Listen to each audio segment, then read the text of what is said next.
असद मुझे ये बताइएगा, साबिक वज़ीर आज़म शाहिद खाकान अब्बासी साहब बार बार कहते रहे इन कैमरा हो जाए, जो कुछ पूछना है वो कैमरा के सामने हो जाए, लेकिन ये क्या हुआ? जब कैमरा लगाया गया तो अपोजिशन लीडर की टांगे क्यों कांप गईं? क्यों कैमरा के सामने जवाब नहीं दे सके वो? क्यों कैमरा हटाने का मुतालबा किया उन्होंने?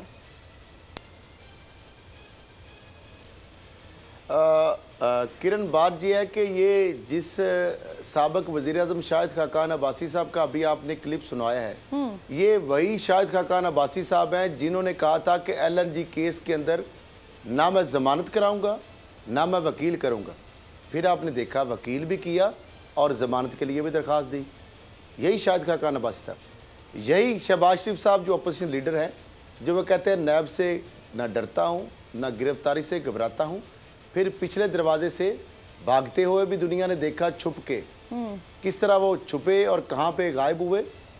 और तीसरी चीज़ ये जो कहते हैं कि कैमरे के सामने सबको दिखाया जाए, कैमरे के सामने वो कहते हैं ना हाथी के दांत खाने के और दिखाने के और, कहते हैं ना छुपते भी हैं और सामने आते भी नहीं। इस तरह का वो शेर है कोई। मामला ये है कि शहबाज शरीफ साहब को जब 1 घंटा, हाँ 1 घंटा, थैंक यू, 1 घंटा 15 मिनट उनको दिया गया, सिर्फ 37 सवाल थे, 37 सवालों के उन्होंने जवाब देने थे। नैब ने स्ट्रेटजी ये खेली कि जिस तरह नैब को ये एक्सपोज करना चाह रहे थे, इनका प्लान था ग्रेटर कि हम चूंकि अगर जाएंगे नैब में जमानत से बगैर तो नैब बिठा लेगा तो 90 दिन का फिजिकल रिमांड होगा, उसके बाद जुडिशल कर देंगे तो कई महीने लग सकते हैं, फिर बहुत सारे कच्चे चट्टे भी खुलेंगे। शहबाज शरीफ साहब ने बड़े बड़े वकला के नामी गिरामी को हायर किया और हाई कोर्ट में जनाब उन्होंने ज़मानत के लिए यानी अप्लाई कर दिया कि मुझे प्री अरेस्ट जो है बेल दी जाए अबूरी ज़मानत के लिए।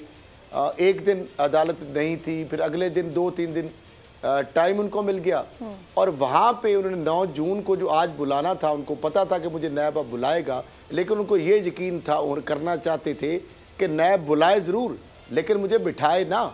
इसके लिए कोई प्रोटेक्शन ढूंढनी थी उन्होंने। उनको ज़मानत मिल गई और ज़मानत में अदालतें जो मोअज़्ज़ज़ अदालत आलिया है, लाहौर हाई कोर्ट के डिवीज़न बेंच जो है, जो नैब के इश्यूज़ को देखता है, उन्होंने कहा कि 19 जून तक शहबाज शरीफ साहब को नैब गिरफ्तार नहीं करेगा। दूसरा उन्होंने कहा कि शहबाज शरीफ साहब के वाले से जो इल्ज़ामात हैं उसकी तफसीलात से भी आगाह करेगा नैब। अच्छा, आपने बड़ी खूबसूरत मंजरकशी की है, प्लान बना के गए थे। असद साहब, ये नाज़रीन को सुनकर बड़ा मजा आया होगा, इसमें मजीद ये भी जरा ऐड कर लीजिए। अभी 3 रोज पहले जिसकी आपने मंजरकशी मुकम्मल तौर पर की है, नैब ढूंढती फिर रही है, छापे मार रही है, जगह जगह जा रही है, एक हुजूम निकला हुआ है शहबाज शरीफ साहब के लिए। आज शहबाज शरीफ साहब खुद ही पहुंच गए इन सवालों के जवाब देने के लिए, जिसमें से सिर्फ 4 सवालों के उन्होंने जवाब दिए, कैमरे को भी देख के परेशान हो गए। इसकी भी कोई खास वजह आपको दिखाई देती है क्या? 1 दिन छुपते फिर रहे, आज खुद ही पहुंच गए। ये एक स्टेज था सारा मामला, और शहबाज शरीफ साहब के साथ जो हाथ हुआ है ना, वो जिस तरह नैब के साथ वो हाथ करना चाहते थे कि नैब अब उनको पकड़ भी ना सके, और 19 जून को उससे पहले जो हाई कोर्ट में जवाब इल्ज़ामात की एक तफसील दे उनके वकला और वो उसका कुछ तोड़ निकाले।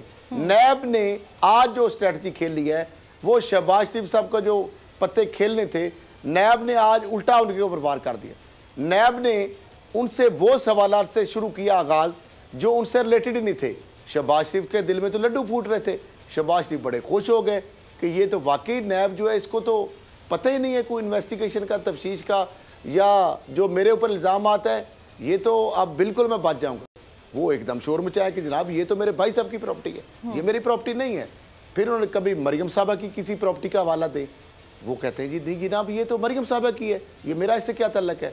अब शहबाज शरीफ साहब दिल ही दिल में खुश हो रहे हैं और लड्डू फूट रहे हैं। और हुआ क्या कि इस चाल जो जाल बुना नैब ने, उसके किस तरह वो चुंगल में आया कि शहबाज शरीफ साहब ने वो प्रॉपर्टीज, वो एसेट, वो जो उनके जो असासे हैं जो नैब से अभी तक पोशीदा थे, यानी अपने कायदे मोहतरम मियाँ मोहम्मद नवाज शरीफ साहब और अपनी भतीजी मरियम नवाज साहबा के वो एसेट्स, वो जो नैब के भी अभी रडार पे नहीं थे, वो जोशे जज्बात में वो भी बयान कर गए। जब वो बयान कर गए तो अब नैब ने शहबाज शरीफ साहब की और उनकी फैमिली के बारे में सवालात का सिलसिला शुरू किया। अब शहबाज शरीफ साहब से जो पहला सवाल उन्होंने किया उनके रिलेटेड कि जनाब वो जो 7 अरब आपके अकाउंट में आए थे तो उसका ज़रा बता दीजिएगा। तो उन्होंने कहा जी मैं तो तनख्वाह नहीं लेता था, मैं तनख्वाह नहीं लेता था। तो उतनी देर में उनकी नज़र कैमरे पे पड़ जाती है। अब शहबाज शरीफ साहब जो है उस वक़्त तक वो उनको ये नहीं पता था कि ये जो मैं वादा माफ़ मतलब बन चुका हूँ नैब के रिकॉर्ड के मुताबिक अपने ही भाई साहब और अपनी ही भतीजी के खिलाफ और नई नई चीज़ें इंकशाफ कर दी गई, ये तो रिकॉर्ड हो गई हैं। शहबाज शरीफ साहब जनाब वहाँ पे भाग पड़े, जो कहते थे कैमरे के सामने, अब वो कैमरे से भाग रहे हैं। शहबाज शरीफ साहब जब वॉकआउट किया उनको ये भी पता था कि ये भी रिकॉर्ड हो गया है। अब उसके बाद उनके जेहन में बात आई कि ये तो अगर कुछ थोड़ा बहुत क्लिप चल गया तो जिस तरह मैं गिरफ्तारी से भागा हूँ ये तो जो वो भी पता चल जाएगा, और यहाँ से मैं भाग रहा हूँ ये भी क्लिप कहीं ना चल जाए। थोड़ी देर बाद वो खुद ही वापस आ गए और उन्होंने सबसे पहला मुतालबा ये रखा जिसका पुरजोर मुतालबा करते थे शाहिद खाकन अब्बासी साहब और शहबाज शरीफ के कैमरे के सामने होना चाहिए। उन्होंने कहा जी कैमरा हटा दें, कैमरा हटाएंगे तो फिर को बात होगी। बिलाखिर नैब ने जनाब कैमरा उठाया और कैमरा हटाने के बाद भी आगे फिर टाइटा फिश हो गई। अच्छा, सवाल का जवाब नहीं दे सके। यानी कि आपने कहा कि पूरा रैपिड फायर के साथ एक ऐसा गेम बनाया गया कि जिससे मजीद कहानियां खुलने लगी थी। तो शहबाज शरीफ साहब इस पर परेशान होकर उन्होंने कहा कि अब कैमरा हटा ही लिया जाए। असद साहब, एक और भी बड़ा मसला है जो मैं बार बार जब भी PMLN के हवाले से और शहबाज शरीफ साहब के हवाले से बात होती है मैं बार बार ये नुक्ता उठाती हूँ, लेकिन अब मुझे ऐसा लग रहा है ये जो शरीफ खानदान के अंदर मरियम बीबी साहिबा और शहबाज शरीफ साहब के दरमियान जो एक चप्पलिश की खबरें आती हैं वो मुझे लग रहा है कि इस सिचुएशन में ज़्यादा जोर पकड़ रही हैं। किसी भी तरह की कोई भी डेवलपमेंट होती है PMLN की, नवाज शरीफ साहब की कोई छोटी सी तस्वीर भी एक वायरल होती है, फौरी तौर पर मरियम साहिबा ट्विटर पर सरगर्म होती हैं।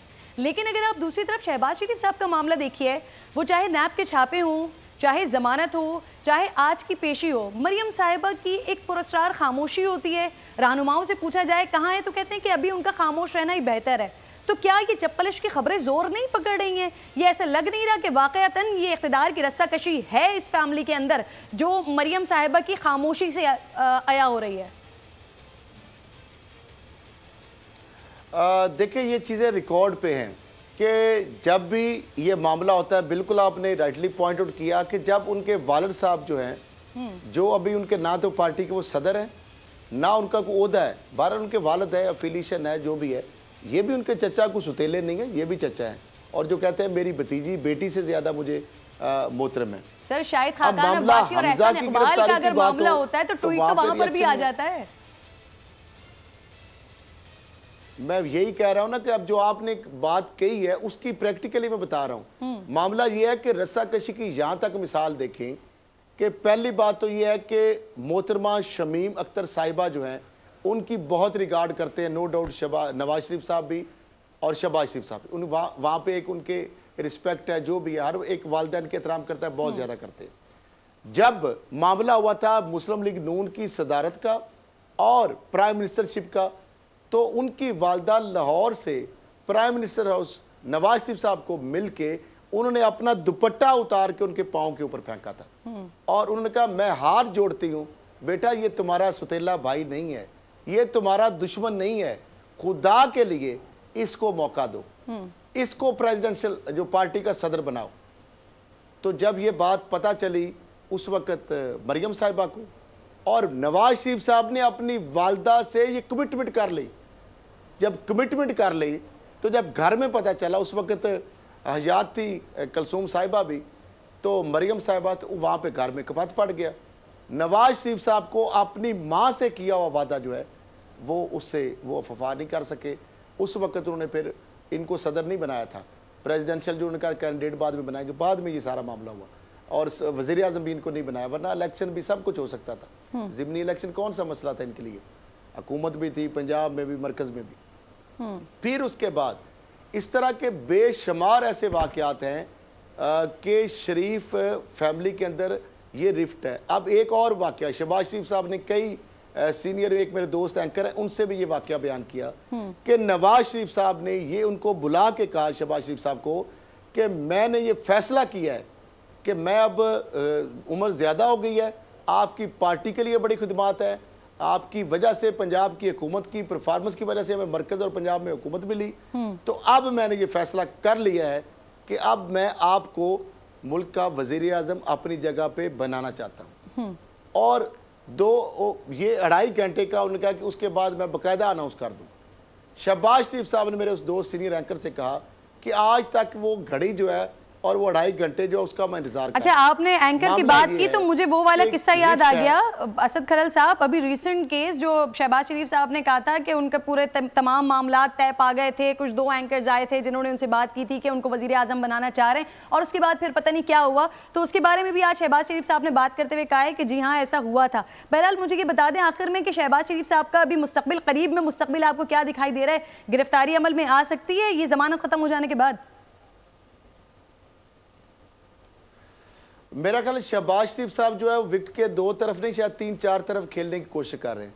शहबाज शरीफ साहब की आखिरी ख्वाहिश है कि वो वजीर आजम बने, या वो उसके लिए स्लॉट के लिए कम से कम पार्टी उनको कैंडिडेचर जी बनाए। शहबाज शरीफ साहब को ये भी पता है कि वोट बैंक अगर नून लीग के अंदर है तो वह नवाज शरीफ का है, लेकिन नवाज शरीफ साहब से अगर वो अलहदा होते हैं तो फिर भी उनको पता है कि वहाँ की दाल उनकी नहीं गलती। नवाज शरीफ साहब जो है यहाँ पर या मरियम साहबा जो है, क्या यहाँ पर भी दोनों भाइयों का डिस्प्यूट आ रहा है? ऑलमोस्ट उनको बना चुके हैं। असद खलल साहब, यहाँ भी दोनों भाइयों का डिस्प्यूट आ रहा है, यानी बिल्कुल वो शहबाज शरीफ साहब चाह रहे हैं कि इसी मौजूदा सेटअप में ही तब्दीली रूनुमा हो जाए, और नवाज शरीफ साहब चाह रहे हैं कि पूरी हुकूमत खत्म हो, नए सिरे से इलेक्शंस हो। नहीं, मेरा ख्याल इसमें दोनों भाई नहीं चाह रहे कि हुकूमत खत्म हो, क्योंकि उनको पता है कि जो मुल्क के अंदर जो सूरत हाल मौजूदा है, आपने उनकी क़यादत के बयान सुने, एहसन इकबाल हो, ख्वाजा आसफ हो, शाहिद खाकान अब्बासी, उनके पीपल पार्टी की क़यादत, वो ये कहती है कि हमें कोई जल्दी नहीं है, ना मिड टर्म इलेक्शन की तरफ जाना चाहते हैं, ना हम हुकूमत को वक्त से पहले कोई ऐसी मूव चलाना चाहते हैं, क्योंकि उनको पता है, नून लीग को पता है, पीपल्स पार्टी को पता है कि हमने इतने गड़े खोदे हैं कि इनको भरते भरते 5 साल गुजर जाएंगे, और ये जो मामला है आवाम को, जो पीटीआई की एक तीसरी कुव्वत है, तो ये एक्सपोज हो जाए पूरी तरह, वो ये चाह रहे हैं, दानिस्ता ये अटेम्प्ट कर रहे हैं। अब देखिए ना, कभी भी चाह रहे हैं, बल्कि अपने मुंह से इस बात का कई सारे रहनुमा बशमूल नवाज शरीफ साहब इस बात का इजहार भी कर चुके हैं कि हम भुगत चुके हैं, अब इनको भुगतने दें, और हम चाहते हैं कि ये अपना टाइम पीरियड पूरा करें ताकि आवाम के सामने एक्सपोज हो। तो ये सब्सक्राइब करें और बेल दबाएं ताकि कोई खबर रह न जाए।